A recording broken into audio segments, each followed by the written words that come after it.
Hi, I'm Pastor Kurt, and this is your 5-minute Bible study. Today, we're going to be looking at 1 Samuel chapter 28. In this chapter, we hear about King Saul consulting a medium, a woman who supposedly is able to talk to the spirits of dead people. Now, leading up to this scene, King Saul is being attacked by the Philistines. Now, if you remember, Goliath was a Philistine. So just because David defeated Goliath, that doesn't mean the Philistines are done attacking. Here, they're attacking again. And King Saul is getting really frustrated. He doesn't know what to do. But King Saul earlier issued a decree basically outlawing all of these mediums, all of these people who supposedly are able to talk to the spirits of the dead. But now, King Saul is so frustrated, so confused, that he's willing to go to one of these mediums himself. But since he's the king, he can't exactly walk in as the king. So he puts on a disguise, and he consults this medium who lives in Endor. Now, if you're a Star Wars fan, you'll recognize the name Endor as the planet where the Ewoks live. This is where George Lucas got the name from the medium at Endor. So, King Saul, in disguise, goes to this medium in Endor and asks her to call on someone to help him. This medium knows that she's been outlawed. She tells him, don't you know that King Saul has outlawed us, that we're not allowed to do this anymore? Not knowing, of course, that she's talking to King Saul. Well, Saul tells her, don't worry about it, it's okay, I really, really need the help. So she calls on the spirits, and Saul ends up talking to Samuel.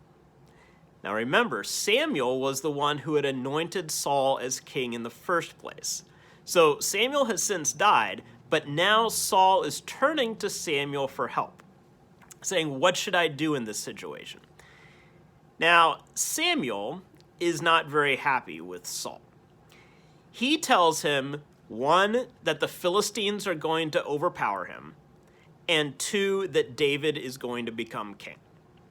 This is not the news that Saul wanted to hear when he approached this medium, but it's the news that he receives.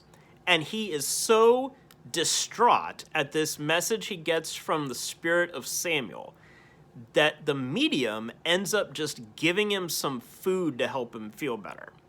He eats, he starts to feel better, and he leaves. And then, of course, the Philistines do overpower him, and David does become king. But when we think about this scene, this kind of bizarre scene of King Saul consulting this medium, when we think about this, though, think about if you have ever been in King Saul's position. Think if you have ever been in a really tough spot that you're not sure what to do, and your thought is, okay, what would my loved one who passed away do in this situation? Maybe it's a parent who's passed away. Maybe it's a friend who's passed away. You trusted that person so much when they were with you, and you just wish that you could talk to them again. You just wish that you could ask them questions. Like, what should I do? Can you help me? What's going on here? This is how King Saul is feeling. This is why he ends up talking to Samuel. But, of course, the news Samuel gives him is not very good. Obviously, today we cannot talk to those who have passed on. Instead, we can still turn to God in our times of need. Maybe this is what Saul should have done, huh? Rather than consulting this medium to try to talk to the spirit of Samuel, he should have turned to God in prayer. This is one of Saul's problems. As you remember, Saul ended up not being king anymore because he started not listening to God. This is why God wanted David to become king.